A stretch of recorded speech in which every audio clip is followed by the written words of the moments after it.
My name is Ramesh Kolluru, and I have the honor of being your MC today because I'm the one that got selected, the guy that speaks with the strangest accent. So I'm thrilled to see a lot of old faces that are returning to Lafayette, Louisiana, friends of ours. And I'm also equally thrilled to welcome a lot of new members into the family. So welcome to Lafayette, Louisiana. This perhaps is the best time of the year to be in Lafayette, Louisiana, when we have a confluence, an integration of innovation and culture with the Festival International going in full swing, coming together in ways that inspire innovation, inspire a sense of camaraderie between folks, and also inspire a sense of competition. Because across the road, or right behind here, at the Card Center, I understand there's about 75 coders that are ready to begin their Hunger Games for coders. And over the next 2 days, 27 hours plus, we will see what kinds of innovations they come out with. So I'm the Vice President for Research for the University of Louisiana at Lafayette, and I'm very pleased to have had a very small role to get this kicked off a couple of years ago. It was a crazy idea then, and certainly it still is a crazy idea for Lafayette, Louisiana to want to be the hub of innovation. But it is not crazy as in unrealistic, it is crazy as in bold, audacious, and the wildcat mentality that continues to define and inspire the definition of Lafayette, Louisiana. So I couldn't be more thrilled and more proud to welcome you to Lafayette and have you spend the next 2 days with us, and hopefully return to wherever you've come from, inspired and becoming messengers for this phenomenal community that have fallen in love 22 years ago when I came here and refused to unpack my bags for the semester because it was such a sleepy little town. And here I am after 22 years, an honorary Cajun. He is one of my proudest. They call me a lot of names, and all of them well deserved. But one that I'm not sure I deserve well is the title of an honorary Cajun, and I bear that very proud. So my wife says, why don't you put in your signature blog the fact that you are the governance technology leader of the year award? And I said, look, I don't need the governor to call me a geek. I know I'm a geek. But an honorary Cajun, that's iconic. So I'm very, very honored and humbled to be the Vice President for Research for this phenomenal university, the University of Louisiana at Lafayette, and to welcome all of you to our family. But first things first, we couldn't have pulled together an event like this without the support of a lot of our sponsors and folks that enabled this to happen. And so I want to recognize Jeff Daly here from Lafayette General Health and other members of the team for being Platinum sponsor, along with Angelica Baltazar from Esri and her team. I know that we have a crew from Esri, and all I remember about Esri is that we were at Health Day to Palooza at their kickoff night, and I don't remember a lot of it because we drank a lot, but it was a fun night. And I also want to thank and acknowledge the great contribution of my own team. While I'm the Vice President for Research of this university now, I'm proud to be the founder of the Center for Business and Information Technologies, which had a small role in kicking this event off. And Cian and Andrea and the rest of the team here have continued to bear the torch and have done incredibly outstanding things. So, we all owe a great debt of gratitude to Cian and Andrea here and the team from the Center for Business and Information Technologies who continue to challenge, who continue to inspire, and who continue to prove that what I did when I started this was amateurish, because they have taken this to an entirely new level. And thank you guys. And last but certainly not least, I'm humbled to introduce Secretary Kathy Kleber of the Louisiana Department of Health and Hospitals, and her team, who's here with Chris Dykes, Tyler Carew. I know Tyler is somewhere in the hall, in the room here, along with Ryan Bilbo, and former members of the team, Lucas Tumitazi and Zach Giva. So we have the DHH family, along with Lauren here. So you guys have been phenomenal contributors and partners in everything that it is that we do here at the University of Louisiana at Lafayette. They've embraced us as a strategic innovation partner and continue to challenge us and inspire us to work with them in improving the delivery of healthcare services to the citizens of this great state. And it's a great, phenomenal partnership, and we couldn't be proud. Also, I want to give a special recognition to Intel for the keynote speaker for tonight, and Dr. Blatt is here along with Jared Kaiser. And I want to tell you that this year's theme, the first year's theme for the Corp Fest was Legacy Issues of Childhood Obesity. Last year, our theme was focused on owning your own health. But this year's theme of aging in place is something that I've held near and dear for the past 3 years, because 3 years ago when we kicked this off, that was our founding thought process. We wanted to see if we could. Okay. As always, I'm ahead of my times.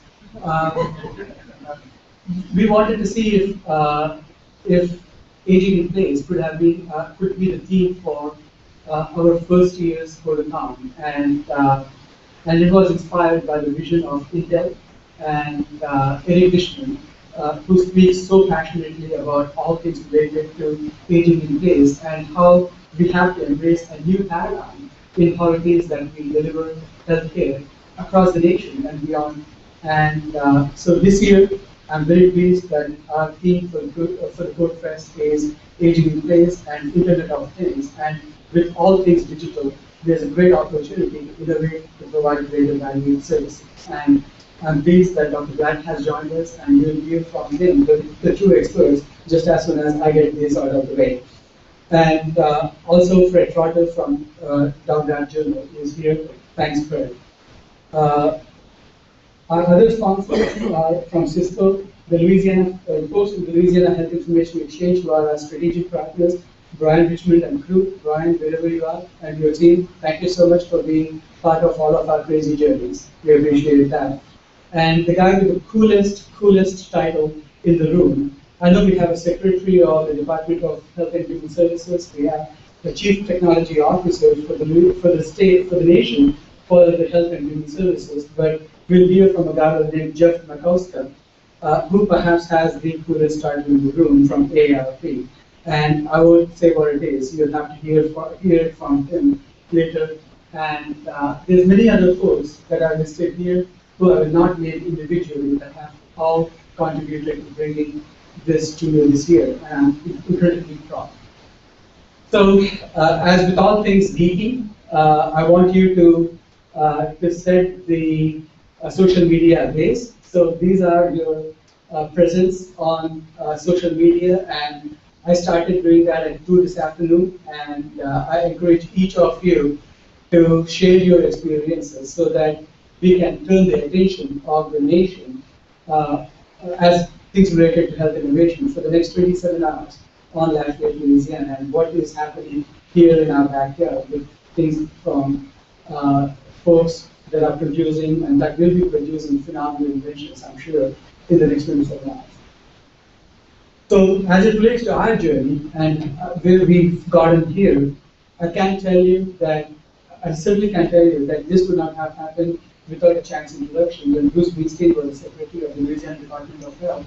And he invited me to a meeting where the Chief Technology Officer then of the US Department of Health and Human Services was going to be in Baton Rouge for a day. And Bruce said, Ramesh, I want him to meet you, I want you to meet him, and let's see what comes out of it. We want to present Louisiana in the best light. And that was a meeting with Todd Parr, and I still remember that day, November 29 of 2011. And so Todd was CTO of HHS at that point for 18 months. And he went on to talk about how, as a new CTO who came from the private sector, he was doing these kind of things. He called Codacons across the nation, and how they were not only producing solutions for healthcare, but they were actually producing innovative technology companies that were contributing to improving the economy and contributing to economic development of those communities. And because I'm a nervous guy, I had a nervous twitch, and I started doing one of those. And I said, we'll do one of those in Lafayette, Louisiana. And he said, Ramesh, all due respect, I do these in the Bay Area. I do these in Hollywood. The most recent things that we did, he wasn't being condescending. He said, look, I want you to manage your expectations. These are the kinds of places where the intellectual capital already exists, that we do these kinds of events, and these kinds of outcomes have happened here. Mastercard, I think we'll do one of those. And certainly we did one of those. And when in April of 2012, 4.5 months after my first meeting with him, we put together our first Cajun Corp Fest in an extraordinary partnership between the university and the Louisiana Department of Health and Hospitals. And when Todd came and left, this was his speech. He talked about Silicon Valley, aka Lafayette, Louisiana, is the best kept secret reservoir of innovation mojo in the United States. He said it so much better than I do because he does this with his strange American accent, as I'm doing right now. But he's a phenomenal, inspiring, visionary, and a speaker. And that began our journey in how it is that we, as a community, sought to tap into our innovative juices that we knew already existed, but we wanted the rest of. We were now in a position with the rest of the world, including when Todd came to Latvia, he lost his job as a CTO of HHS because he was appointed by President Obama as the CTO of the United States. And as humble and modest as we are, we take credit for it because it was because he was working with us that the president saw in him that there was this guy who could be the CTO of the United States. That's our humility, you know our stages. But it became an opportunity for us to communicate to the rest of the world kinds of innovative capacity that we have in our community, with our students from this community, with our entrepreneurs from this community. And that was our inaugural Corp Fest. And that resulted in multiple other things. Where first year, like I said, our focus was on childhood obesity. And we had in 2012, April of 2012. And we had folks from 3 countries, 15 states, and 40 cities that came to Lafayette, Louisiana, that resulted in startup. Then later, when the next year, 2013, when we had our second year Corp, and Brian Sivak, who is here on the second visit to Lafayette, was our keynote speaker and taught us the value of serendipitous collisions, which as a phrase continued to resonate in this community because he talked about how when you bring folks together that have common sense of values and purposes, phenomenal things happen. And surely those phenomenal things continue to happen because since Brian's last arrival today in Lafayette, Louisiana, when you say serendipitous collisions, we know exactly what we are talking about. And thanks, Brian, for not only sparking that, but for being back here to nurture what you can about a year ago. For that year, we had delegates from 2 countries, 12 states, and 42 cities. And that was our year where we experimented with releasing delicate claims rate indexes of 6 million records and challenged coders to go ahead to produce innovations on it. This year, I'm pleased to introduce the theme of aging in place and Internet of Things. And we have folks from 26 cities, 10 states, and 3 countries again that have come to make this event and to define this event success. And this year, what we are doing is to look at the CMS data and make that available, make Medicare provider utilization and payment data available for the entirety of the nation in a partnership with Blatt. Thanks again for it. And this is $77 billion of claims data that you will have access to, recorders will have access to over the next 27 hours. And they will be able to look at these payment data and understand how innovative solutions in terms of aging in place can be produced and delivered as prototypes in the next 27 hours. So I can't wait for Friday night, where we'll get the chance to evaluate the technologies, understand what kinds of innovative juices have been flowing for 27 hours prior, and what kinds of cool technologies and maybe innovative companies that can be created over that. So this journey has had many milestones, beginning with the first year's Protothon, the second year's Protothon, and today's Protothon. And if you indulge me, I would like to talk about the designation of Lafayette, Louisiana, by the White House as a living laboratory for health innovation. After our first year's Protothon, leaders in our community came together and said, okay, what are we going to do with this innovative capacity that we now have unleashed? Because settling for anything less than a designation from the White House was underwhelming for us. So we teamed up and we were invited when President Obama was launching the broadband initiative across the nation.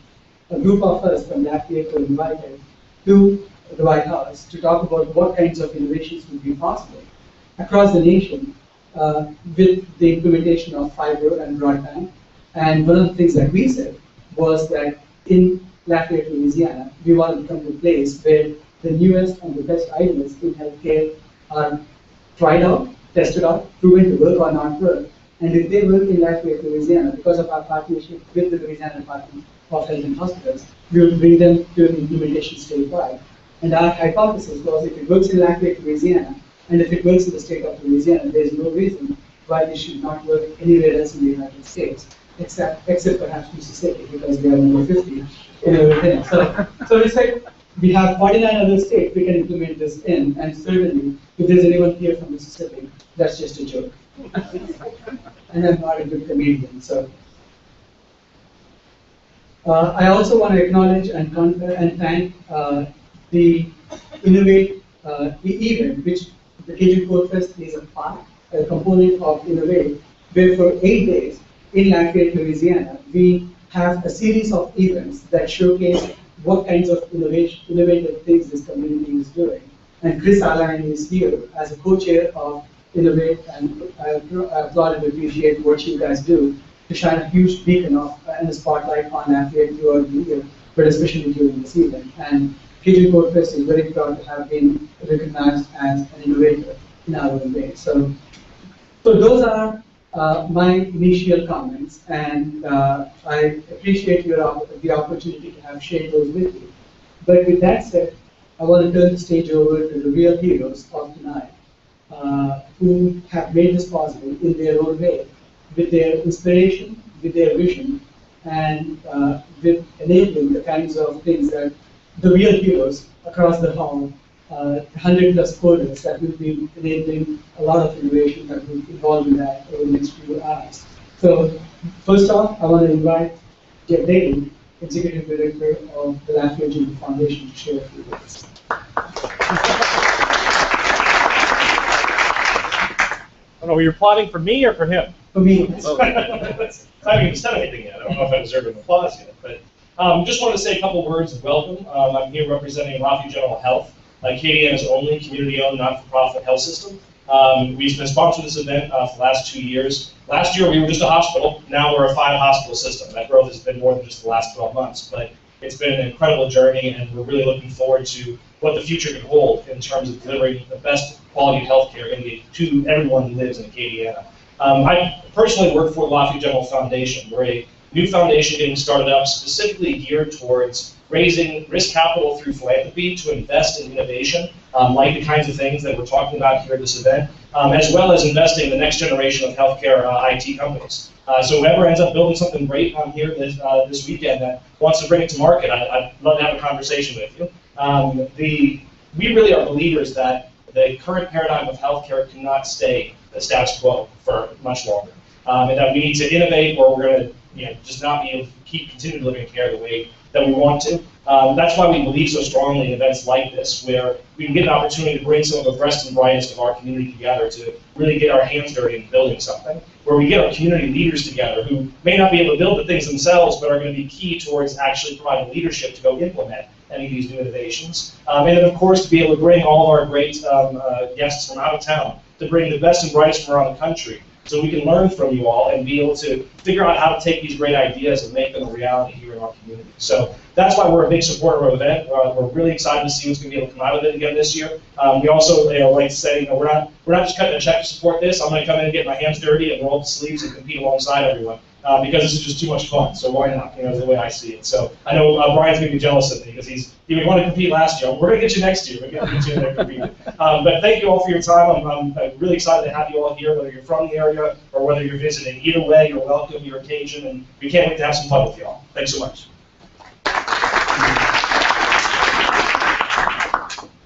Thank you so much, Jeff. What he did not say about himself is the fact that he was involved every step of the way from the very beginning when we conceived the idea of the Code Fest and when we implemented it.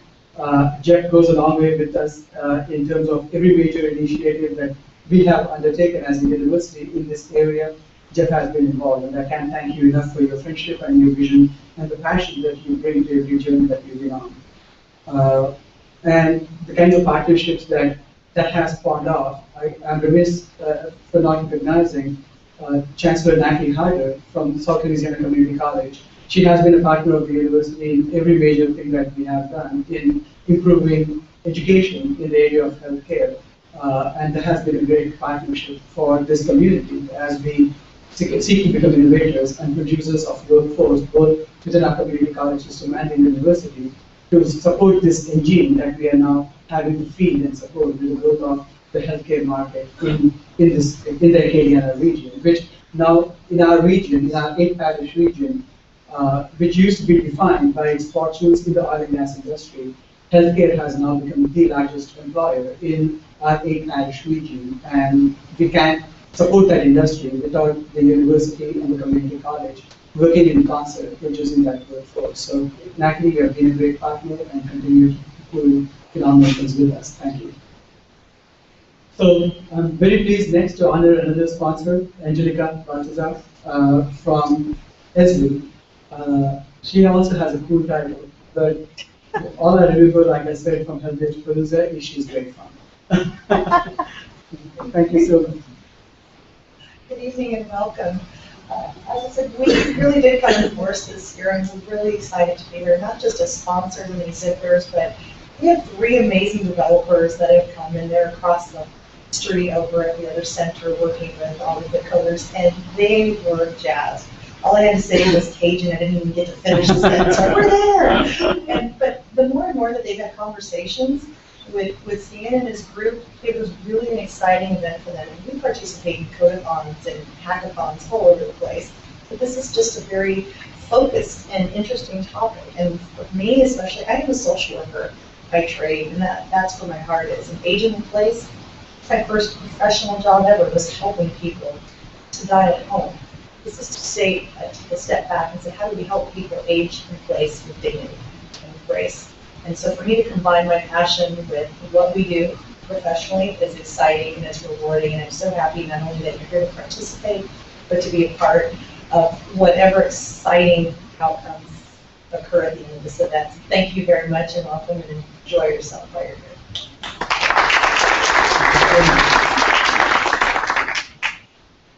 Tomorrow you'll hear more from the combination of Esri and the Secretary of the Louisiana Department of Health and Hospitals, Kathy Kleber, Honorable Secretary Kathy Kleber, who I'm very privileged to count not only as a collaborator, but a great friend as well, and a phenomenal champion for improving healthcare delivery and outcomes in Louisiana. So I'm humbled, pleased, and proud to introduce Kathy Kleber, Secretary, Louisiana Department of Health and Hospitals.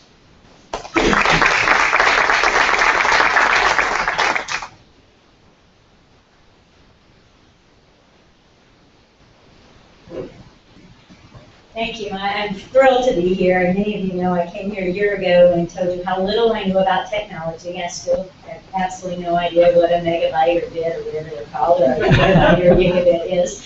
However, I have learned in the last year a tremendous amount about technology due to great staff who have taught me a lot about what technology does within our department. Also, our great relationship with the ULL and what they've been able to bring to our technology in the department, and also partners like Esri have really taught me how to use GIS mapping and all the things that it can do. So while I still can't tell you at all how the technology works, what I can tell you is that the technology has done amazing things for us within the department in terms of decision making and priority setting and lots of other things that will really help us in the long run improve outcomes, and most importantly use our resources more efficiently by using that technology.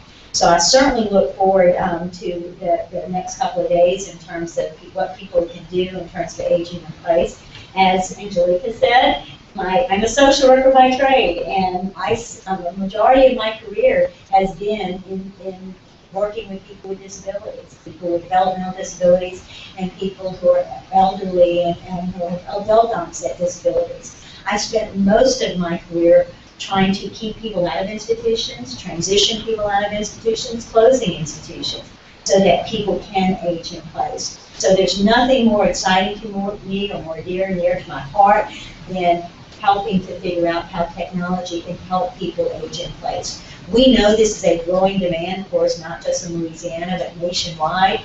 The number of individuals that we have that will be aging in the future, and certainly I don't want my mom, nor do I want to be living in an institution many years from now. So I think this is so important for us to figure out how do we really support people in their homes and their communities so they can stay with their families, so they can stay in their communities and live a valued life all the way to the end of their life. So thank you for being here to help us with that. Thank you for all that you do, and I really look forward to the innovation that I think we'll see in the next couple of days to help us make better decisions and help us with those outcomes in the future. So thank y'all again.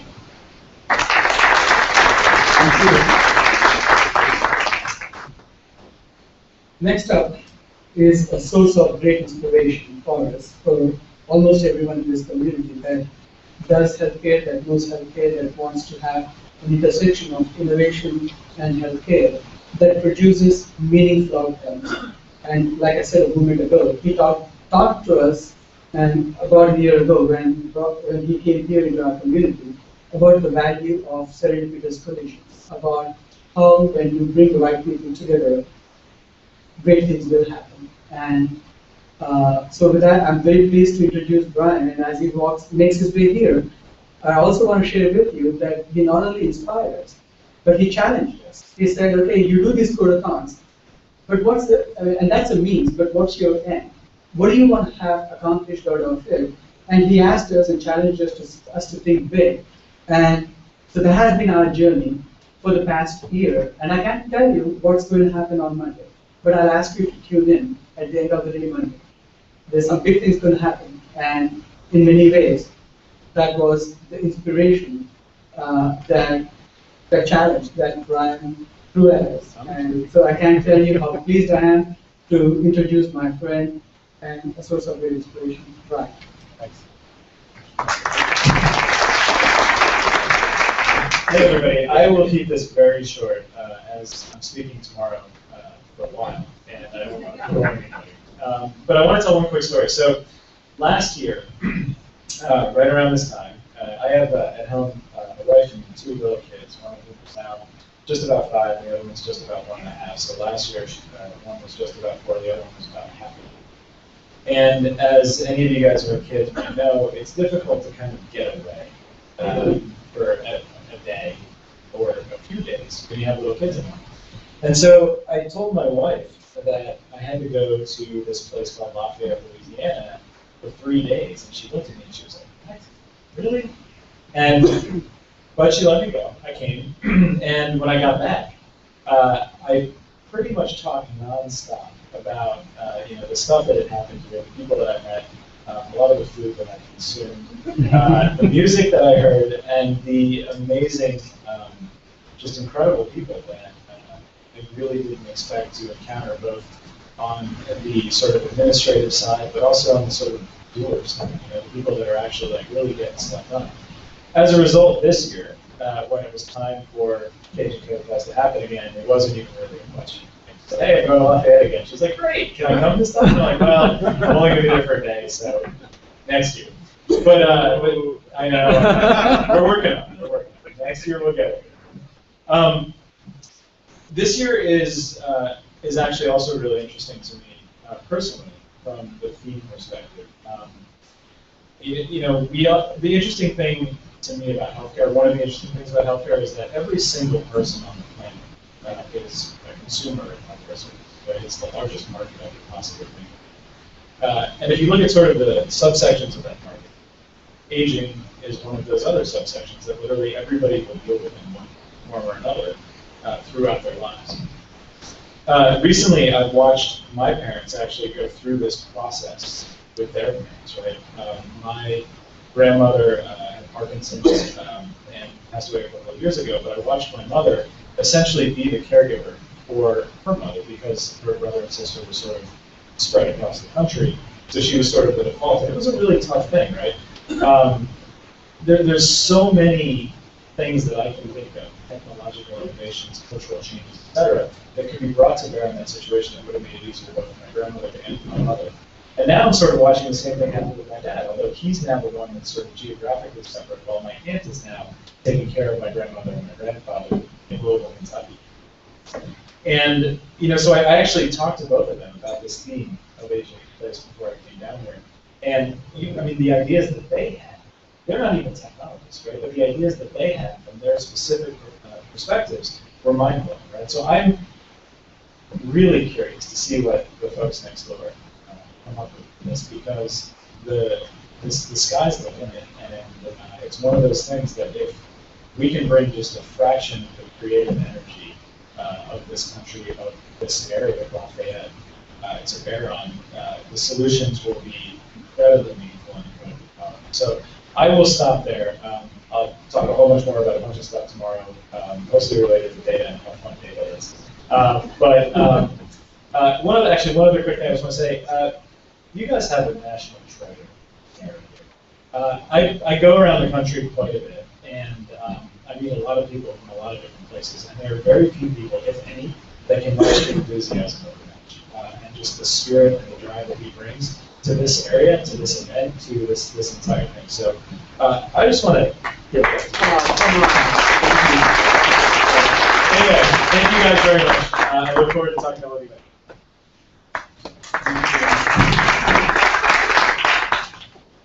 I'm never lost for words, but now I am. Thank you. Last but certainly not least, I'm thrilled, humbled, and honored to introduce our keynote speaker for the night, Dr. Blatt. Again, as I said a moment ago, this year's theme is inspired by, in many ways, from a video that I saw that Jared Kaiser showed me, that Eric Dishman from Intel, and how he talked about aging in place and new paradigm and the challenges that we as a society face if we don't embrace innovations, particularly in how we address issues related to aging, as we've heard, and caring for those that have cared for us in many ways. My dad died in the past couple of years, and toward the end of his life, he was institutionalized. He was in a nursing home because we just could not take care of him at home. And having some of the technologies that might come out of a day like this or a week like this would have made his life, toward the end of his life, so much more comfortable, so much more pleasant for him, and given us and my brother an opportunity to serve him in the evening of his life so much better. So while it wasn't possible then, hopefully in the next year or 2 or 3, innovations that come out of what we are doing in the next 3 days might make possible the creation of technologies and innovations that for years to come might transform how it is that we care for those that care for us, and that might be us in the next few years and decades. So with that said, I couldn't be more pleased and thrilled to introduce our keynote speaker, Dr. Blatt.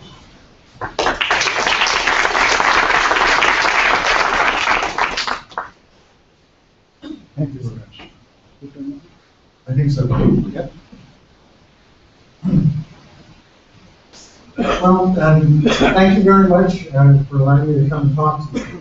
It's a tremendous privilege. By training, I'm a family doctor.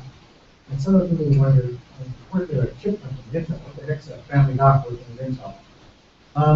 I practiced about 20 years in a small town.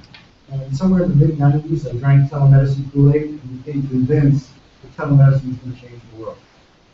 I had a kind of an epiphany, and some of you heard me talk, you've probably heard this story before. In the mid-90s, I was on call one 3-day holiday weekend with about 12 other primary care docs. If any of you are docs, you're cringing because you know this is going to be a bad weekend. If any of you are moms, you know your kids get sick at 5 p.m. on a 3-day weekend as soon as the doctor's office. Well, if you're kind enough, you wait till Saturday morning before you call me. And somewhere around 7 a.m. Saturday morning, the phone started ringing off the hook. 12 other practices, I started taking phone calls. at 1 or 2 o'clock, I've probably done 150-ish type of calls. It's a Saturday morning on a holiday week. I can't send them all to the walk-in center. I can't send them all to the hospital. I'm probably going to eat. So I did what I could to treat them. By the time I was done, I had probably treated, quote unquote, 75% of those people that called. And about 25% needed a test or some follow on, and that was going to be the rest of my week. 75%. Virtual care, over the phone. They didn't have an EMR, they didn't have video, they didn't have the Internet of Things. It was just common sense, and I did what I thought was reasonable. Now, might call that telemedicine. The one kind of problem for me is, maybe it was not quite legal. I wasn't quite sure about too many people over the phone. It was always kind of fuzzy. And it was free. So aside from being illegal and free, it was a good idea. The patients, it was incredibly convenient, right? Okay? You didn't have to leave where they were, and in 30, 60, 90 seconds, what I solved their problem. I hung up the phone and I started to say, what the heck am I doing in the office on Monday? I felt like a shaman. All these phone calls would get intercepted by various secretaries. They become billable events. You take a half day off from work, pay you a couple $100, come to see you, and we get the same outcome. It didn't make sense. So they decided I had to do something more. And the goal here, with aging in place, is how do we actually take healthcare and make it affordable? Healthcare has become a bubble in this country. Just like housing prices. Now, it may not have happened in Lafayette for various reasons, but I came from California and half the day. If I had told you 6 years ago, 7 years ago, that your house might be worth half of what it was, you wouldn't have believed it. Bubbles break non-graceful. I don't know when this bubble is going to break, but it will break non-graceful. The product that we produce in this country is unaffordable. The state of Louisiana can't afford it.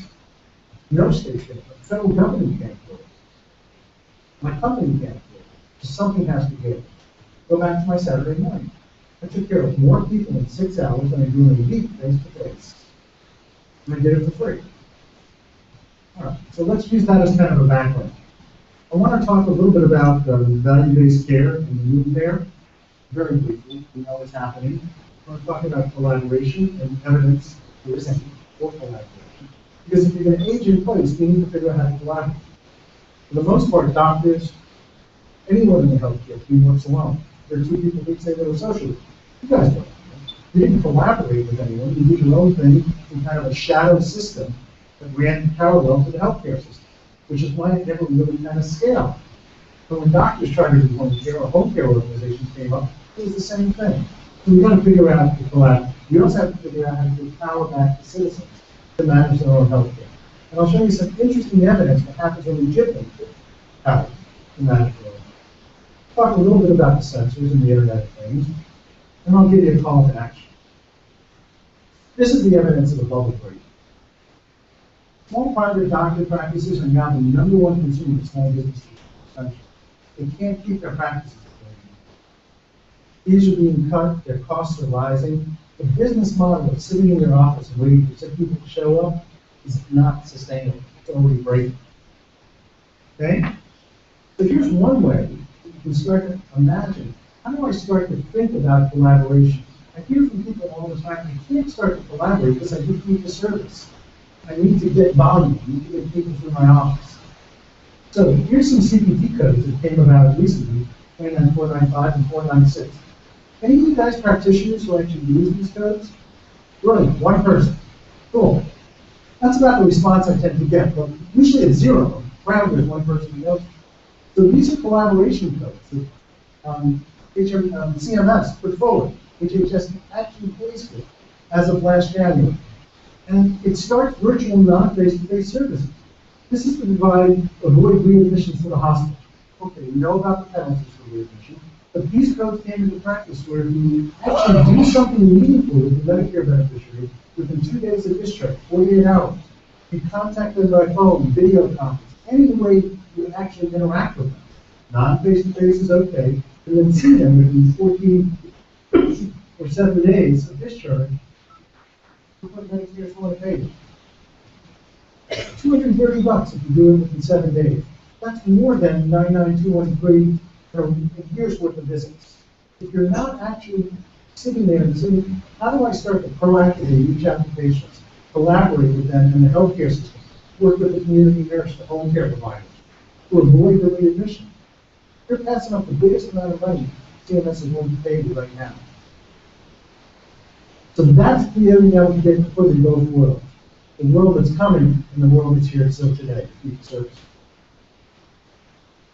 On and on, these experiments that CMS is putting out. So, as you know, CMI was challenged by the government to come up with alternative payment. Now, one thing that was interesting is Congress actually gave CMI the power to recommend to CMS how to change your payment system. They don't have to go back to Congress. So that's one of the reasons future service is moving away from this so quickly. But here's just, if you go onto the CMS site, here's just a bunch of experiments that they're doing right now to avoid episodic care in the office. Integrated care, hospital care, post-acute care. What hospitals go about taking care of you outside the hospital? They better figure it out. They better figure it out quick. Here are the tombstones that actually list programs. I couldn't catch them all. They have page after page in these tombstones. And here's kind of the retrospective bundle programs that you have. So CMS is very serious about going away from fee-for-service and going towards some type of collaborative bundled care model. And they have tons of experiments out there. You can actually, on the site, you can sort by state. And I live in California, so you can actually mouse over the different projects, and you can learn a little bit about what the different projects are. Independence at Home Act, Care at Home, on and on and on. Like I said, I can't even keep track of the number of innovation programs that CMS is throwing out there. If you look at what works and how to change the payment. The one thing that's certain is we're marching away from episodic care toward bundled payments and bundled care. So that means we got to figure out how to collaborate. Otherwise, this isn't going to work. Well, this might be the first thing that CMS really pushed forward. So this was in the Affordable Care Act. And these are avoided readmissions, as you know. Okay, so the penalties already exist and they're starting to increase. About 2,000 hospitals are involved right now in some portion of the penalty. Only 20 or 30 get the full penalty at this point. And those are the conditions, and the list expands this fiscal year. They actually took out, if I understand right, packages and PCPA because they've gotten too inexpensive. That's too commodity, and they really different facts and needs. So now the orthopods are going to have to do it. So let me offer you a thought about collaboration. Let me give you a visual, a 2.5 minute video that talks about collaboration. There are going to be two use cases. One is avoided readmissions. And then I think the next big thing we're going to start to look at is avoiding unnecessary trips to the emergency. It's variously estimated that 50, 60, as much as 80%. Truman Health had a study saying 80% of the people that show up in the emergency room don't belong. So let's look at the way that you might collaborate using IT to avoid readmissions and trips to the emergency room. Roll video. Secure mobile computing has already had a profound impact on medical care, at home, in medical transit, and in the hospital. Now, by enabling rich, multi-way video collaboration, the latest high-performance, ultra-mobile systems can help further improve medical outcomes, reduce hospital stays, admissions, and readmissions, simplify patient transfers, and greatly improve the effectiveness of care providers. Let's take a look at two areas where rich, real-time collaboration could make a big difference, avoiding unnecessary trips to the hospital and avoiding a patient readmission.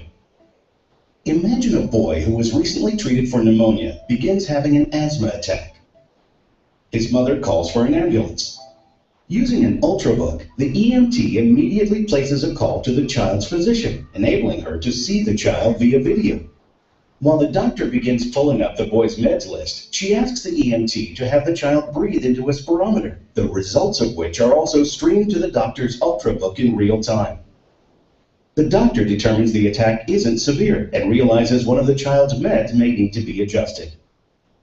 She tells the EMT to let the child use his inhaler and makes an immediate change to the child's script.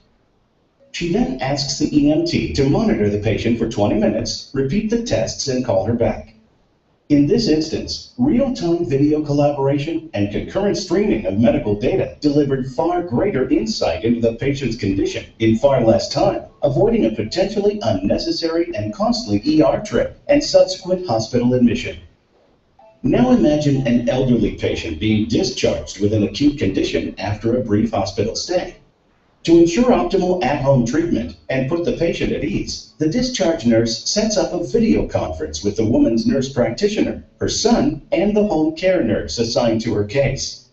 In just a few minutes, all parties are completely up to speed on her history and condition, including detailed imaging results, as well as her ongoing treatment, her required appointments, and any warning signs and symptoms.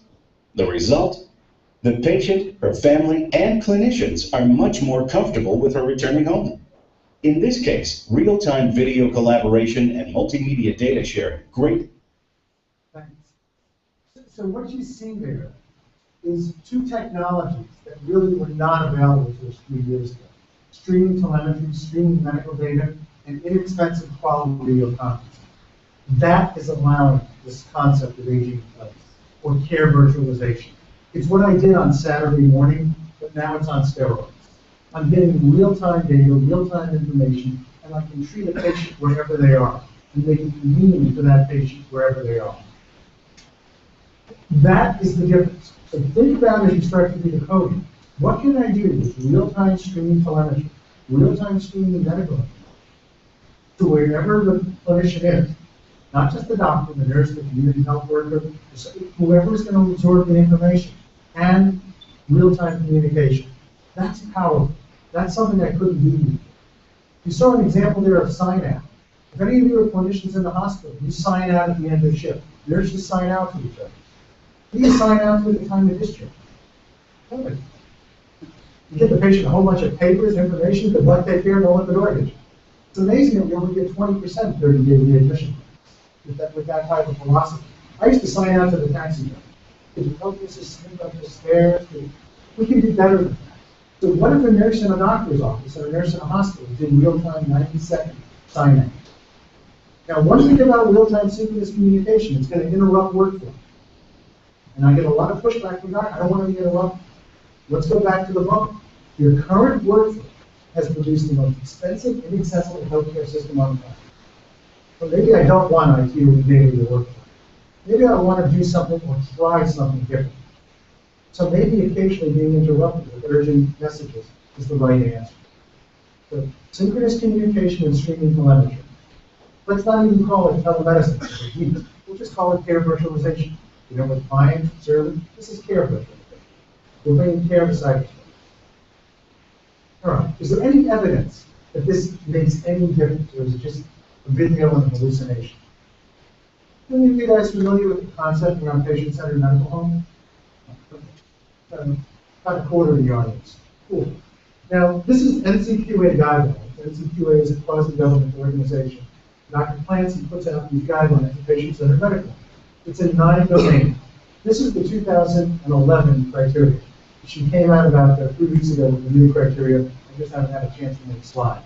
She actually reduced the complications from 9 domains to 6, but upped some of the criteria to stick more with these reduced criteria. The most significant thing if you're a clinician is here's domain 3. This is patient care. Following evidence-based medicine, getting the diagnosis right, that's worth 20 points. 80 points in this collaboration model has nothing to do with what I spend 90% of my time in medical school learning.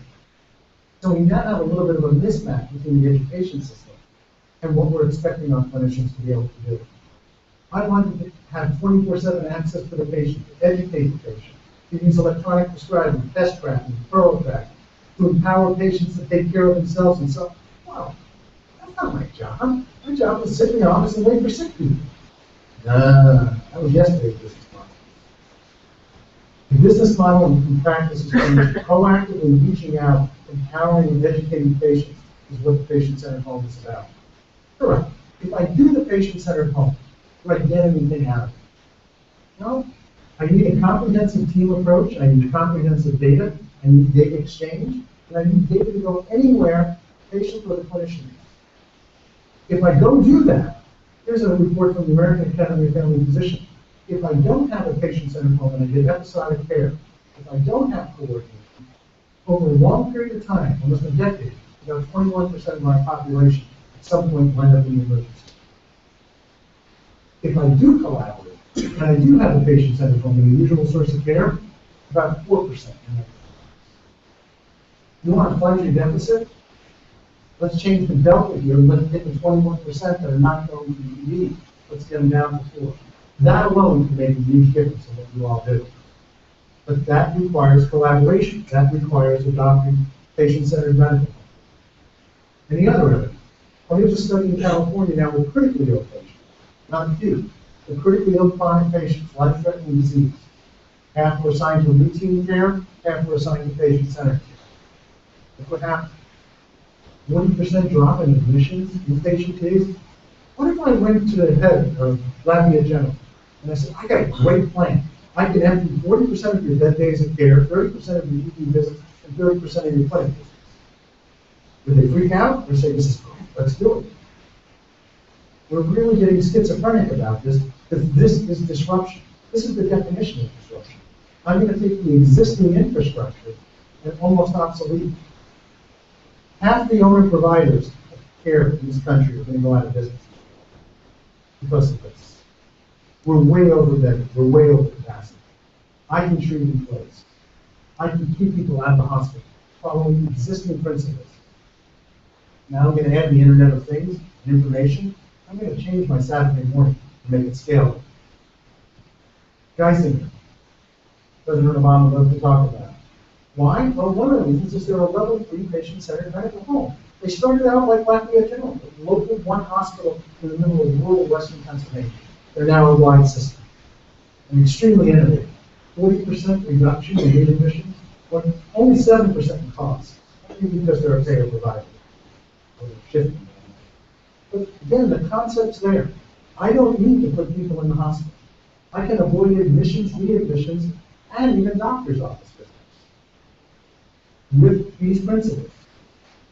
I need to do 4 basic things from an IT perspective. I need to gather data. I need to create a digital warehouse, a digital store of data. That was really Meaningful Use Part 1. I need to share the data. And that's a lot about Meaningful Use Part 2. I need to get the data moving. I need to make it available again anywhere it is, and I need to get it back to citizens. And this kind of creates a set of virtuous cycle of data. The more data I gather, the more I have to share. And it really becomes about the data. I get a lot of doctors who tell me, look, I didn't go to medical school to be a data manager. I care for patients. Go back to my Saturday morning. It is data. That's how you care for patients. Physically touching and seeing them, I'm showing you I can do a lot less of that. That may sound like, heresy. Again, go back to my Saturday morning, and go back to the bubble, and go back to unaffordable health care. I can't virtualize everything, but I can virtualize a lot of it. Enough to do what I said to disrupt a lot of the healthcare system as it exists. When I talk about collaboration, I'm not just talking about the community hospital and the academic hospital or the tier 1, 2 tertiary center and the critical access hospital and teleradiology. I want to avoid unnecessary trips to the emergency room. Who brings people to the emergency room? Well, about a third of the time, it's these guys in the white truck. It's EMS. Do we collaborate with EMS? Now, some of you might be old enough to remember the concept, the show. Remember emergency, Rampart? No, this black and white television from the 60s. It was the idea of communicating with the ambulance. Do we do that as standard kit? Do we know what the vital signs are? Do we have a running history of people coming in? No. Now, 2/3 of the time they're walking. And the only way I'm going to attack them is through this part of the curve. The community nurse, the home care nurse, the care provider. What if I could build a screen on a tablet, $200 to $300, inexpensive tablet, where I could actually have streaming telemetry, DICOM, video conference, and the EMR. I can do that. That video I showed you is real. I can do it on a touch screen right now. I can put these 4 apps together and bring them together real-time streaming. And with that powerful data, what can I do to treat people in place? It's not just about the EMR. It's not just about the $27 billion we spend to give. It's about things like real-time telemetry, looking at an image, and then actually being able to talk to the people caring for the patient in real time. Not picking up the phone, you see in my friendly face or my angry face. because I want to change your behavior. Most of healthcare is about two things. Either I want to try to get you to do something you're not doing, or stop something you are doing. It's about manipulating. I got really good at manipulating people. That's what a family doctor did. If I can do this now, and this is commodity, this is off-the-shelf commodity hardware. I came back from Israel, again, I'm the worldwide medical director. The Kavi Healthcare, 2 million number HMO, gives citizens when they leave the hospital $100 Android tablet. $100. And they built a 30 years video call center. I asked them why they did video. And they said it was obvious. Video makes a difference. I asked them if they measured the ROI. They showed me population health statistics for diabetic outcomes, COPD, smoking cessation, obesity, all changed. Patient satisfaction was off the roof. Clinical satisfaction. I said, where's the money, the dollars? Well, we didn't measure that. We just know it worked. We sent the team there so that we go reconstruct the ROI so I can convince Western. Not everybody was as progressive as the CEO of the company. So here's some collaborative workflows. Let's say I'm at the hospital for a moment. I showed you one with communication between a discharge nurse and an office nurse. I think if they communicated in real time as standard kit, you would avoid a lot of readmissions. Can't prove it. I don't have a controlled study, but it just makes sense to me. It's what I do in every part of my job. What about consults in the hospital? What's standard for Lafayette General? I bet the bylaws say a routine consult is 24 hours, your emergency is 4 to 6. Well, if you're a surgeon and you get a pulmonary consult, what happens to you as a patient in the bed? It's like pulling a Cajun chair. Nothing stops, everything stops until the consult happens. What if I could initiate all consults in real time in 5 minutes? The doc should do. If the pulmonologist or the orthopod thought it was important enough, why doesn't he take a tablet, smartphone, and contact the other doctor for 90 seconds? Again, we go back to that concept. Synchronous communication in real-time streaming data, and I'm done an interruption. But how many times a day is that going to happen? Once, twice, done? And if it happened 20 times a day, then your practice better have an interrupt person as part of the workflow. This is not about technology. This is about changing workflow. It's the political will to know that if I don't collaborate, I'm going to become a dinosaur. And most docs still don't believe that. They're still got their foot in the fee-for-service rate. We ended last year with about 16% of patients in the country under ACO capitated models. It'll be interesting to see where we go this year. Fee-for-service is going away. Collaboration, and these are just 6 workflows. So what could you do to take a pain point? Think of a workflow that right now takes multiple handoffs, multiple steps. It works. It just takes hours or days. And how could you collapse it to seconds, minutes, with one handoff, real-time communication, and synchronous data? Now, these might not be the pain points for your organization, but I bet if you spend some time thinking about it, you come up with them. All right. Here's what we did in the ambulance, just to show you. We did this at Valley Health, a rural healthcare system in Virginia into West Virginia. There was no satellite connectivity. So we said, how do we get streaming telemetry into the ambulance? Yeah, just a little advertising for Intel. We put a high gain antenna on the roof. We used VPRO technology to manage the client, which was this nook that we shoved in the wall of the ambulance. It didn't even have a spot. It was hidden in the wall of the ambulance, running on AC power fanless. We set a local cloud up in the ambulance, and I can attach any device I wanted. An iPhone, not compatible with Intel technology, didn't matter. Tablet, laptop, monitoring system, I could talk to the cloud. And using VPRO technology, BIPS 140 encryption, I got streaming telemetry out of the ambulance and real-time communication. I could achieve stroke and heart attack as people came in from the critical access hospital in real time. It was an hour, 45 minutes from rural West Virginia. It's interesting because I made a cloud. I could emulate the iPhone in the cloud. And I could actually, it appeared that we were dialing on the iPhone, but I had an emulation on the Nook going up to the high gain antenna. I had one air card, 20-to-1 video compression. The communications essentially paid for the system. This system got down to under $1,500. It was affordable by the ambulance. And this was the clinical outcome. By streaming real-time telemetry and disturbing with QMIs and STEMIs, I can diagnose a STEMI in the ambulance, prep the cath lab, endured balloon time dropped for minutes. As a result, half of the patients that showed up at Winchester had a normal ejection fraction when we were done. 50% is about normal. That means they didn't need cardiac rehab and they survived their heart attack. All because I streamed data and had real-time communication from the ambulance.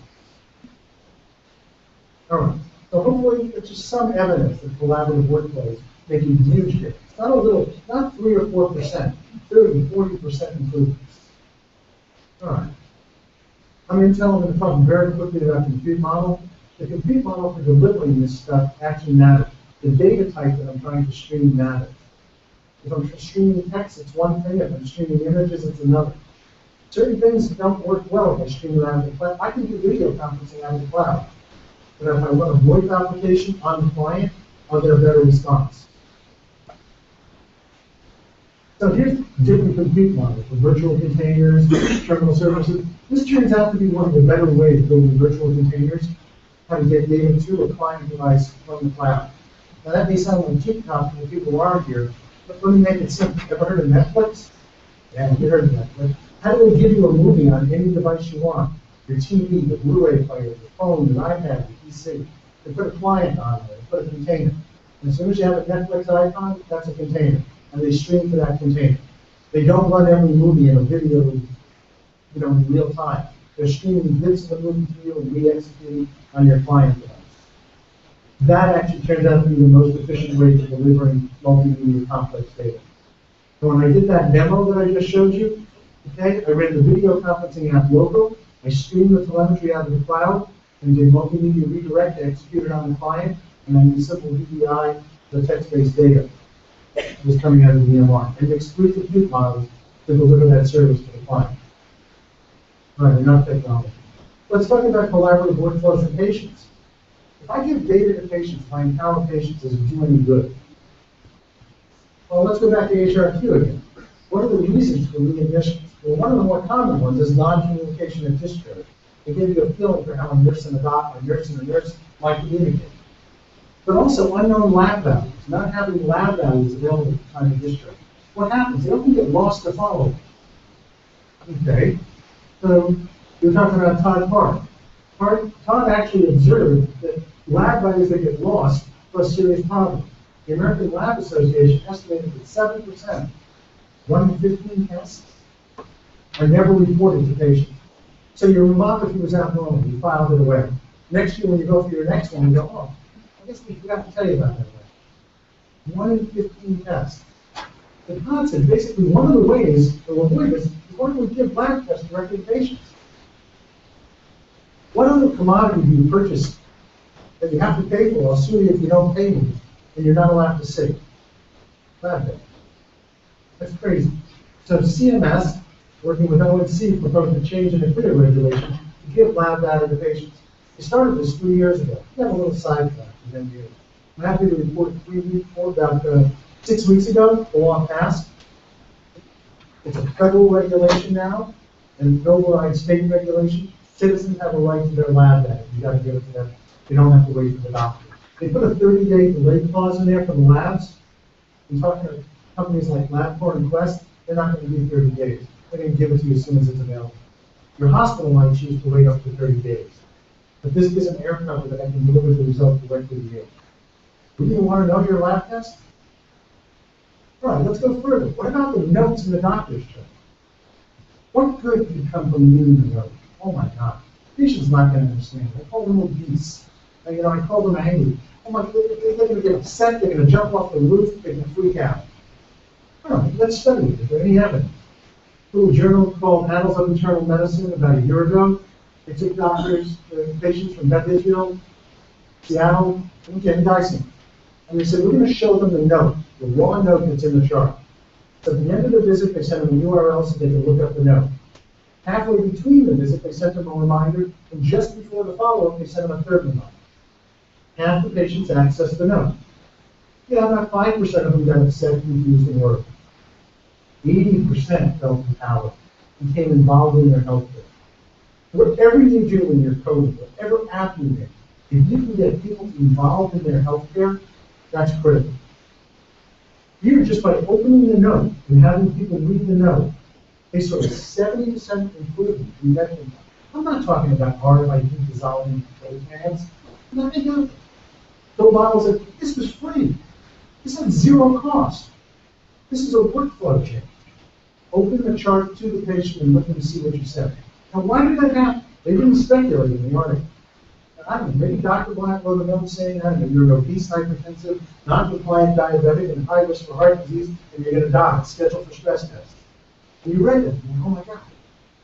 Maybe when your wife asked you, what did the doctor say? And you said, fine. And she said, let me see the note. She read it. She said, you're damn well taking the pill. So using social media, social networking, communication, changing patients' behavior. If I wanted to do something to change your behavior, get you to eat right, stop smoking, who would I go after? You're absolutely right. I go after your wife. I wouldn't go after you. You're not going to listen.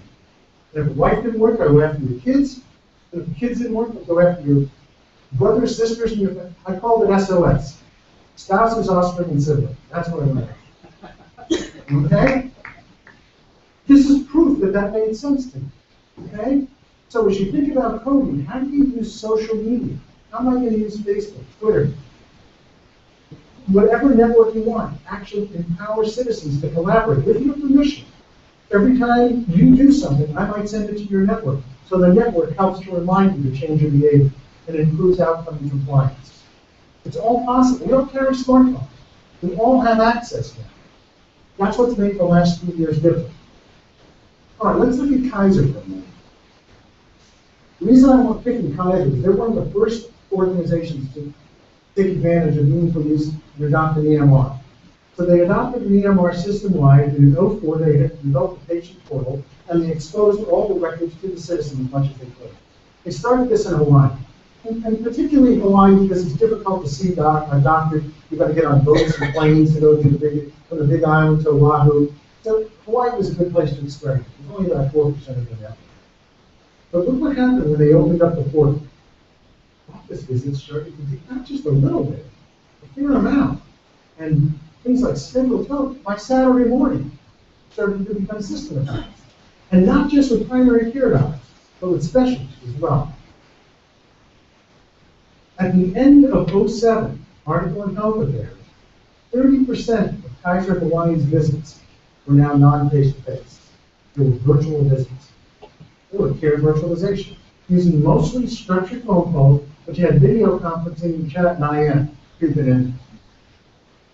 Kaiser said, hey, this is a good idea. Remember, they're a rational payer provider. They're a fully capitated system. They want to empty the hospital. They want to empty the doctor's office.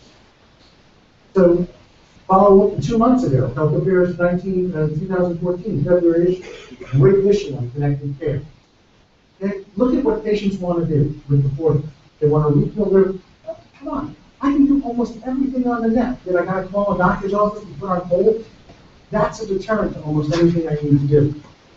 Refill appointments, do email, view lab results. Hey, this is dramatic. Booking appointments. So now, as Kaiser population, now this is Kaiser Hawaii, Kaiser Northern California, 8 million patients in the meat and potatoes, the central part of their pet network system. Look what happened to visits. They increased their population from about 7 million people closer to 12 million. Office visits stayed flat.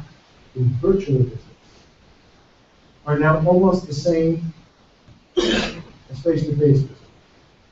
What do you think it costs to produce a virtual visit? You want to lower the cost of healthcare, increase access, and increase quality? You want the triple aim? Virtualized care. It costs about 20 cents on the dollar to produce that visit. But what happens when Kaiser chooses to come to Lafayette and offer citizens my Saturday morning, in a structured manner, EMR, access to lab data, viewing telemetry? Well, and the visit doesn't cost $100, now it costs $20. I don't care if the government pays. I don't care if my payer pays. I don't care if you know what, I'm going to pay out of pocket. Healthcare just became affordable. My God, because it went virtual. This is the disruption that's coming. Kaiser gets it. They're not going to add any capacity. They're not going to add bricks and mortar. They're going to keep adding virtual care. And they've got so much capacity, they're going to start to outsource. They're going to start to change their hospitals into nursing homes because they don't need it. So building more capacity is not the answer.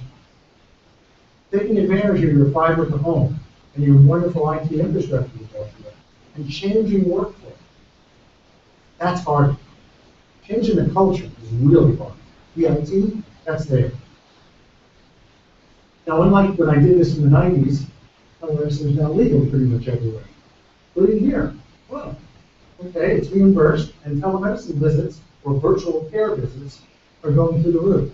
They're starting to reach the hockey puck. And it's with chronic disease, it's with COPD, it's with mental health. It's with the number one cause of why people get in the hospital and get readmitted. And if you can't do telemedicine because you can't have a smartphone, let telemedicine come to you. This is the Health Spot group, produced by a group of people in Dublin, Ohio. About 20 grand for a booth. First time I saw them was at CES last year. CES, Consumer Electronics Show. They had 6 of them in the main hall. So people branch off and see TVs and stuff. They had people deep in free telemedicine consults. I partly know because I'm into it. They got 4 mother videos. It's a great solution for that. Video conferencing peripherals, 35 square feet. They just announced a deal with Rite Aid, where they're going to put these booths into Rite Aid and they're going to take out the minute claims. Because that takes 150 square feet of retail space. This is a quarter and gets the same result. And they can offer visits in here by giving them out to the care network system, 30, 40, 50 bucks. 50% reduction in cost. Again, I keep talking about cost. Not just access, but reducing cost. And still maintaining a profit margin. The booth can do it, so the booths are coming. And they'll end up in shopping malls, they'll end up in public access spaces. Maybe they'll be sponsored by Kaiser, maybe they'll be sponsored by the state.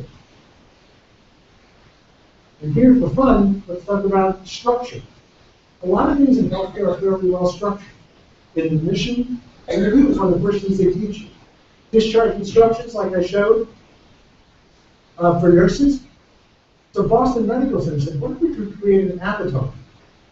This is structure. It's going to ask the same questions, it's going to do the same format. And I can make it racially and culturally specific. I can have it talk Cajun if I want. Right? With your accent. Right? Make you feel at home. And they actually started saying, what if I do a structured discharge interview with Avatar? Let me start the code for avatars. There's a healthcare mental health clinic in Santa Cruz in California. If I click on the web, they will do a structured interview using an avatar to intake you into the healthcare system. It's happening. All right, let's talk about the Internet of Things. That's where the convergence is. We're finding a bubble, which is changing our payment system. We're finding that collaboration is starting to spring up because of ACOs and innovation in CMS. We're finding that we can actually do things because we have a digital infrastructure. Now let me add this newest one, the Internet of Things. All these devices that are coming about. Well, the devices are going to help tell you what's going on, what's happening, why it might happen. You're hearing a lot about predictive analytics. Let me take you one step further and ask you to start to think in code, not for predictive, but for prescriptive analytics. If I know something's going to happen, how do I get an app there? How do I get SOS to change your behavior? I don't want you drinking. I don't want me yelling at you and scaring you to death about smoking. It doesn't seem to be working. So what else could I do? I don't know, with your permission, every time you pull out a cigarette, your little girl comes up on your phone and starts crying. Maybe that'll change. I don't know what will work. But let's try some social experiments using social media and get to prescriptive analytics. Here's a whole bunch of Internet of Things devices. I find this one kind of interesting. A shirt that changes, wearing your emotions on your shirt sleeve. So the shirt changes color depending on what you're feeling. Electronic makeup that you activate and change your facial color and your blush by blinking. The light changes. You want to change how you appear? Oh my. I mean, all sorts of things. Here's a little baby monitoring system, responsive coaching, authentication. So one dress that actually tells somebody is staring at you. That's pretty cool. You're in a bar, you want to know if someone's hitting on you. Dress lights up in the direction that the person's staring at you. If I haven't convinced you this is a huge market, here's a TAM analysis of the market from Mediata. And if I go out about 5 years, we start to see healthcare and IoT is the biggest thing here. Smart clothing, smart glasses. Right now, it's all about activity knowledge. You know, if you buy a remote sensor or a fuel band, Nike, it's all about 6 things. It's activity, calorie expenditure, sleep. Okay? And as you think about these sensors, think about the architecture. I won't go deep into it, but there's 3 ways you can think about the architecture for a sensor. One is a dumb little analog sensor. It sends everything up to the cloud. I'm not sure you want to do that. It's a lot of traffic in the cloud. It's a lot of null set, a lot of information going up to the cloud. And it's actually one of the ways you can get a virus into the system. If you think about the point of service terminal for Target, somebody deliberately attacked the point of service terminal with a swipe card that went into the back end. So it's a good way to get infected. If I actually front-end load the sensors with some smarts, and I put a gateway there, and I do eventing and sensing and only sending the information when it crosses a threshold, I do some pre-packaging of the data, and I do security analysis at the edge of the network, I'll probably get a better result. And eventually, I want all the devices talking to each other. Ever wonder how to Google the traffic map? Anybody use Google Maps? Sure you do on your phone, right? Anybody use the traffic overlay? Oh man, that's incredible. How does it get to be so? It knows within meters and minutes. Well, one of the ways it's not that somebody's sitting there looking at every traffic camera on the planet, coding as fast as they can. It's all those phones in your pocket. They got GPS, and the phones are talking to the network. And when they know when the phone's slow up, you're in the car, because they know you're on the road, and that's where the traffic. So they got the sensors actually talking to each other. So front-end loaded sensors and peer-to-peer, when you start to think, not just dumb little analog sensors that send data up to the cloud. Now, this is my only Intel slide. Intel has a bunch of stuff. We do analytics on the Internet of Things. We have the modems, we have the gateways, we have the network. We got a whole bunch of embedded systems going on. We actually have a maker board to create these things called Edison. Go think about the size of a postage stamp, which is fully computer on a chip that I can make there. This is one of the first things. Again, I saw this at CES. The Nemo baby care system. So it's a little onesie for your baby, which actually tells about sleep and monitoring activity. Okay, and so it's also a baby monitor, so you can hear what's going on. And if the baby starts to wake up, the sleep pattern changes, and it sends a Bluetooth signal to a bottle warmer and warms the baby bottle. That's pretty cool. It's kind of gimmicky, but you know, it's all the same things right now. It's these 6 things that most of these things are monitored. This is washable, it peels off, and you can actually wash it. I think it costs $190 for it. Intel just bought this company, so I threw it up there. But again, it's the same 6 things that we're doing. We wanted to learn more about how to use these types of devices. And this is an in-hospital monitoring one. This one's much more sophisticated. It monitors the blood pressure, PaO2. Okay, it's wearable and it's mobile as well. What about a contact lens? What about a wearable contact lens that communicates? I mean, you can start to imagine again and again how these sensors are going to feed into the network, empower citizens, just like opening up the charts does, just like opening up the lab data. So let me end on a call to action. Think about this collaborative workflow. Think about a workflow in your organization that again takes hours or days to do. Mission, discharge, handoff, collaborate. And if I did streaming communication, real time, sent the data from either the IoT device, wherever, and I gave you real time communication, what would happen? How could I compress something to minutes? This is lean. I want to reduce cycle time. I want to reduce delay. I don't want 4 handoffs. I want 1 handoff. So first time quality surfaces immediately. And now think about the IT infrastructure I need to build to support that. Well, that's my story. Hope you found it fun.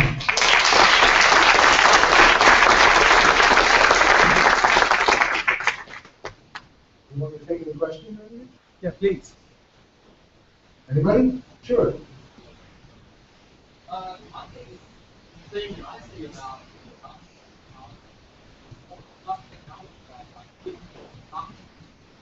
what do you do about it?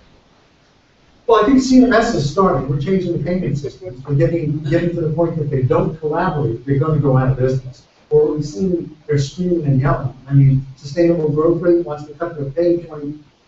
If I want to cut their pay 26%, not cut their salary in half, they have to figure out another way to collaborate. Follow the money. That's the best answer for the doctor. If I change the payment system, I'll get a different outcome. Let me give you an example again from China for a moment. rural Chinese doctors were empowered by the government to care for a village. They had over 1 million villages and 1 million docs. They couldn't train them all. So after Mao kind of dismantled the healthcare system and they went back to the barefoot doctor, you became the doctor in the village because you were the most literate person that you could read. You were like a paramedic, a nurse. So they gave them all this medicine, they gave them all this technology. And they found that because you're a rational economic creature, I paid you to care for the village, and I gave you extra money for drugs. So you showed up and you had a headache. The most expensive drug I had was ceftriaxone, so I gave you ceftriaxone, which is an expensive IV antibiotic. Obviously not going to help with that. Okay, so the government said, hey, this isn't working. So they ordered China Mobile to put free broadband in all rural doctors' offices. They gave them a smart card to all citizens. And the way they got the doctors to adopt technology, they said, right now it takes you about 3 months to get paid when you give out medicine. So when you give out the ceftriaxone, it takes you 3 months to get reimbursed so you can buy more and up your inventory. If you use a network and send us the data in real time, what you're prescribing, we'll pay you in 3 days. So now all of a sudden we send ceftriaxone up to the central government. They say no, try ibuprofen. Patient education, quality improvement, real-time pay. So what if you change the Medicaid reimbursement system to say if you allow us to supervise and real-time stream data back and forth, we'll take your receivables down and we'll pay you in real time that day for what you're doing. It doesn't cost you. You're not making any money on the float with zero interest. So let's pay them in real time, help the doctor's cash flow, and it gives you real-time interaction and supervision. The technology's there. You ask the question, how do I change the behavior? Change the payment system. Yo. Changing the payment system is not bad. No, it's hard. Well, because, not sure. Okay. So, I mean, I think when people get something like trust,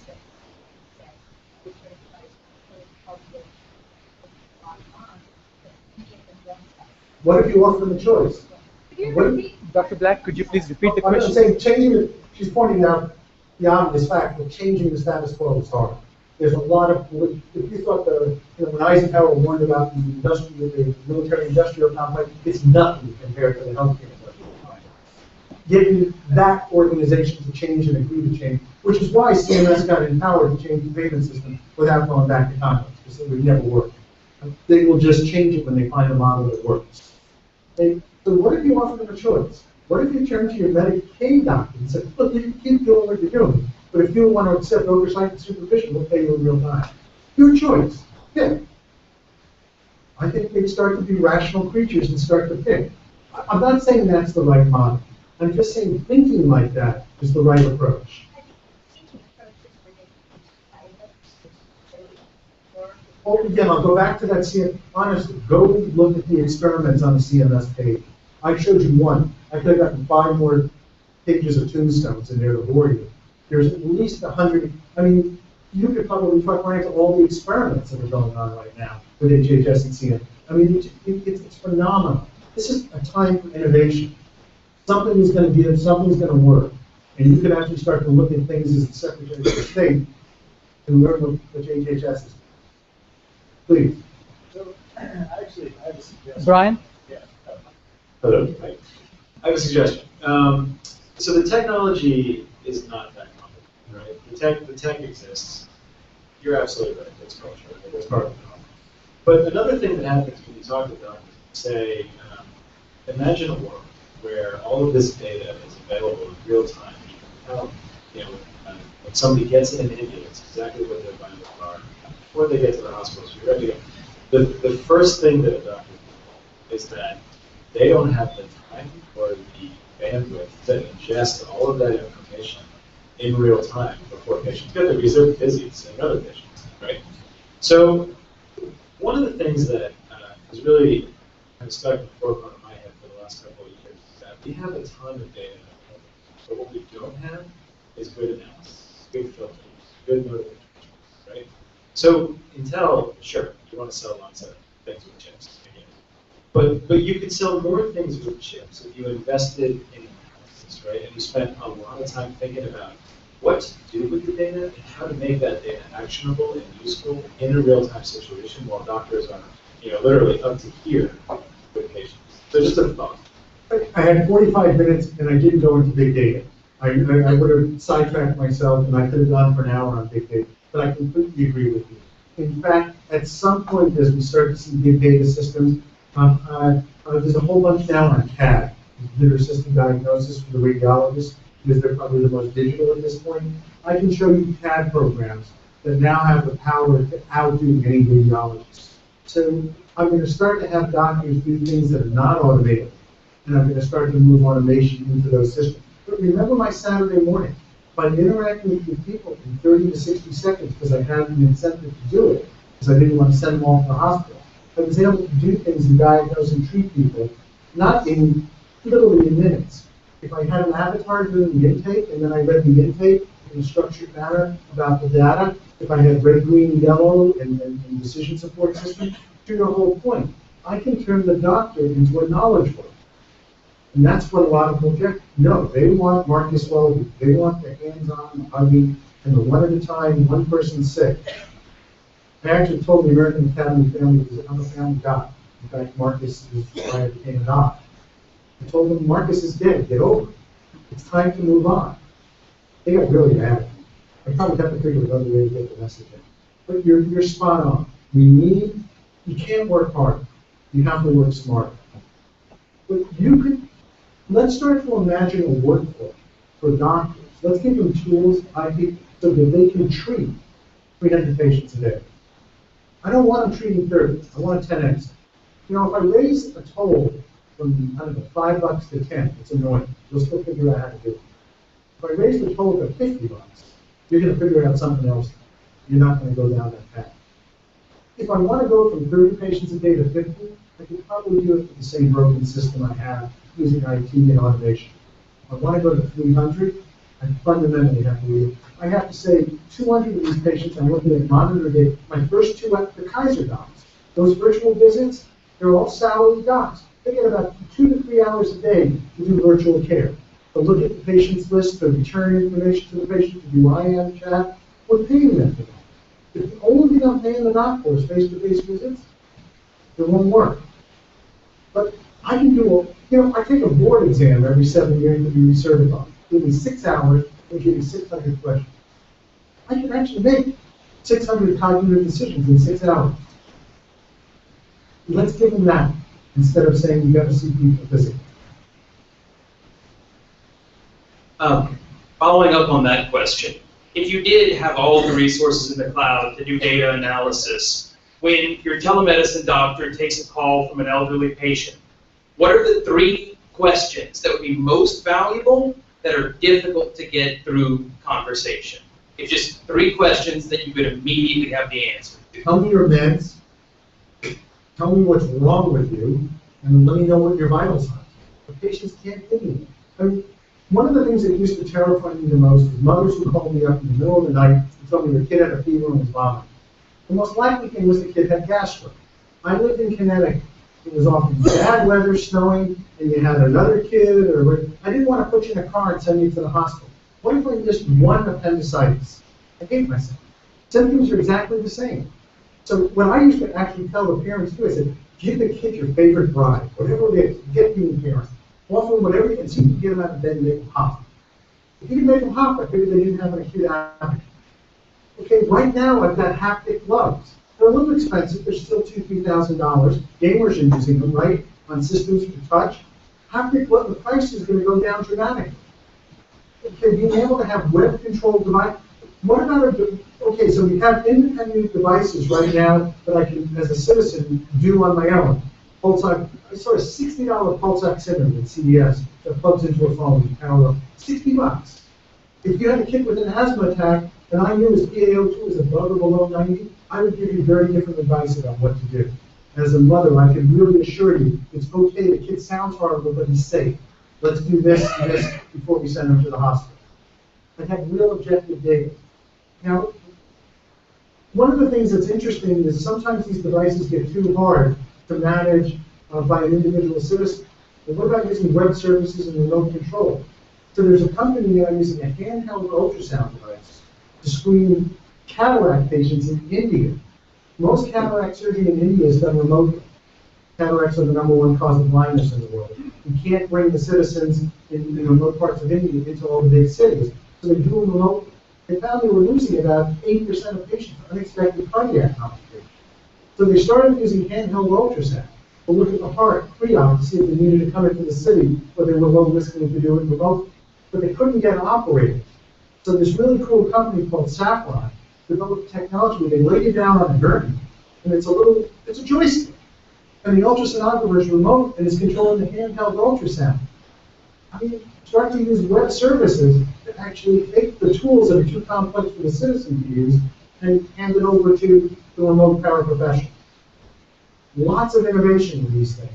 And again, I get to see all this cool stuff because I get to travel. It's really amazing, the amount of innovation. And India is doing it because of cost. Necessity is driving it. There's no way they can do cataracts. Yeah. Are the doctors charging by the call, or are they doing subscription? Or you pay me a certain amount per month, and you, I don't want to say have unlimited calls, but. Well, the question was about payment, and doctors are doing phone calls, how do they get paid? Well, again, if I go back to Kaiser, guys are doing it, they're salaried doctors. Okay, so Kaiser, the National Economic Bond, the other largest absorber of telecare, remote care, virtual care is VA, for the same reason. So payer organizations outside the United States have done this. If I'm paying you fee for service, and the only way you get paid is by seeing people or having, this doesn't make any sense. Why would I want to do this? But let me give you another business model. What if I could do my Saturday morning? What if I charge everyone on that phone call $2? $2 out of your pocket. And I did 160 of them. Come on, that starts to get it. And what do I charge them 10? I just made $1,600 on a Saturday afternoon? And what was my overhead? Damn near zero. What's my overhead in my office? That's 75% of my cost. So I got to charge $600 an hour in order to take home 150. What if I only had to charge 150 an hour? I just lowered the cost by 75% by virtualizing and removing your. So if I add telemedicine to your office, it's no good. I'm adding a cost layer to an otherwise expensive practice, and I'm adding more work. What if I tell you to get rid of the office when 100% of your practice is virtual? That's disruption. That's teledoc. That's American. There's at least 200 companies now in the United States doing it. And Secretary is right. The established medical institutions fighting them. They use the medical boards. They use everything at their disposal to fight back and say, it's fun. It's unsafe. If I went back 100 years ago, I can show you articles in JAMA saying the worst thing that ever happened in a doctor's office was the telephone. It disrupts me, and you need to come see me. The telephone sucks. All of this has changed. If I can do a visit for $5 or $10 and have a margin because my overhead is close to zero, I can get the government out of most healthcare. I can get it. We'll go back to what we did in the 60s. We'll give you major medical, true insurance for disaster, not a defined benefit plan, but here's 80 things you have to put in it that makes it unaffordable for anyone. I'll go back to 80% of what I do, I can do like my Saturday morning for damn near zero. Makes sense to me. Patients like it. Want more? No? Yep. Hey, Mark. Yeah. Jared Weiser, Intel. So you know there's probably going to be a leading question, but yeah. But I'm going to throw it out here anyway. So there's a question about culture change, and I think there was a quote by Dr. Michael Blum, who now leads University of California, all of their technology implementation, and the statement goes is that culture eats technology for lunch. Not only does it eat strategy for breakfast, but it eats technology for lunch. So I think it goes on culture change. But Mark, after your briefings and being here and talking with people, you really have an innovation hub and an innovation sandbox here. You have fiber to the home. You have forward-looking individuals here. What would be the guidance? Because you've got a worldwide view on this, and you're looking about aging in place. What would be the guiding, kind of one, two, three things that you would give to the people here and also to the coders when they look at these challenges that are at the forefront? And I'll turn to them. Define a work, start with a workflow. You've got to come up with something, otherwise it's too broad palette thing. So, pick ignitions, readmissions, EMS, communication with paraprofessionals, creating a healthcare community, school, pick a workflow, pick something. And then imagine that the entire current healthcare system doesn't exist. And design it knowing what you know from the ground up. How would you design that healthcare system? Not because I need to feed my hospital or I need to feed some pre-existing beast. Understand that you have the Internet of Things. You have personalized medicine. We didn't talk about personalized medicine and genomics. Again, another couple of hours of time in analytics. Boy, do we love personalized medicine. But start to think about that, and then think about the new company, the new code that will start, and who you'll go after. Remember, disruption starts from below. Start with the patients or the segment that people least want. If you try to develop a main field a processor for a computer, I don't care how good it was, Intel will defeat you. If you started to develop a processor for something that I don't get, like phone, maybe I wouldn't notice it until it was too late. Okay, that happened. So going forward, start from disruption from below. Pick patients going, start with the medicated patients, the homeless patients, the difficult chronic patients. Start with, look, no one's going to care if I take care of these patients. And if you can start taking care of them, then you start moving upstream. Then you start expanding, and before, it's too late before the main hospital systems realize it, but now you're taking their premium patients. So disruption starts from below. Think about 10x. Always think about 10. What can I do that will take this cost down by 90%, 10x, an order of magnitude, service increase utility by an order of magnitude. Don't give me 10, 15% improvements. It's not going to, because of culture, it's not going to change anyone's behavior. I want to change your behavior. I'm going to give you 10 times convenience at 1/10 the cost. Now you'll change what you've been doing for the last 20 years. That's what I need to do. And you'll probably need a new code to do it. And see if the new code can put the old one out of business. It'll take a generation. This isn't going to happen overnight. It's going to take a generation. But that's how I get started. Well, thank you so much. You're welcome.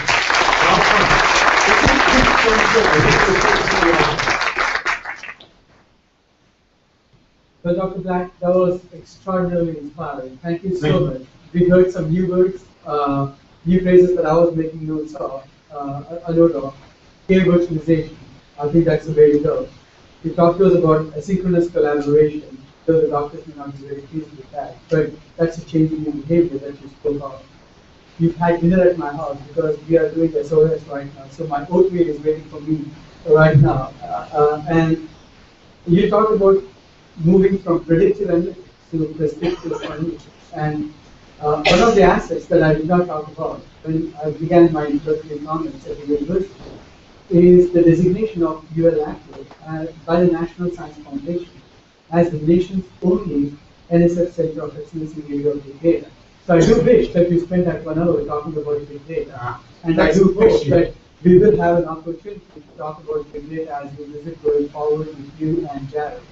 But as I said, this crazy journey began a few years ago for us when I had that nervous twitch, and I said we will do one of those. I'm feeling that twitch coming back. And when you said call to action, we certainly want to pick up on that call to action and do something in it. We challenge ourselves to doing that.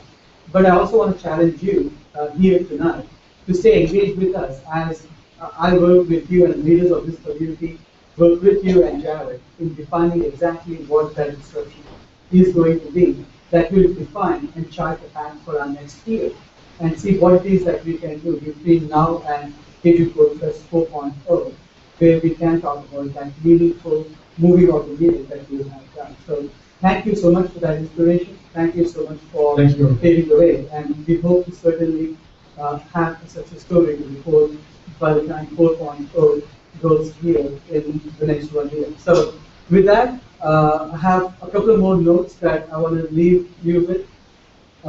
These are what we are competing for. There's many categories of prizes. hopefully those that have heard the inspiring comments and vision and the picture that has been painted tonight by each of the speakers will have taken away from these conversations their winningest ideas that they can now start coding. And hopefully that new code that you talked about, that will put the old models out of business and old companies that are dinosaurs out of market will generate or will be generated out of the next 27 hours. That is certainly what we hope, and there's many, many awards that will reward them, that help them get started along that journey. But what defines Lafayette is not just our ability to innovate incredibly, but we also have this incredible ability to bring innovation and our fun for life that truly defines our Cajun culture. And the festival has started as of 8:30 p.m. Our mayor has kicked it off. And so I do hope that you will have a chance to not only work hard, but play equally hard over the next 2 days as you not only work during the day, but enjoy our cuisine. We have some food trucks that are coming out here next day that brings the taste of Lafayette to this is telemedicine, right? So we are bringing the food to you and bringing our experience to you. So you'll see the best that Lafayette has to offer in terms of cuisine and taste. And I also hear that there is what, alcohol on wheels, is that soon? I mean, We're bringing a mobile bar in. a mobile bar on wheels, that's the way we roll. So we've got that coming along with the food, because we can't do much without drinks. But so this is what we've got, and I can't thank you enough for being part of this journey. And I do hope that you enjoy the rest of the night or whatever is left of it, but that each of you is inspired to stay engaged not only for the next 2 days, but the next 365 days as we write a new chapter of innovation beginning tonight. So thank you very much. Let's go. Thank you.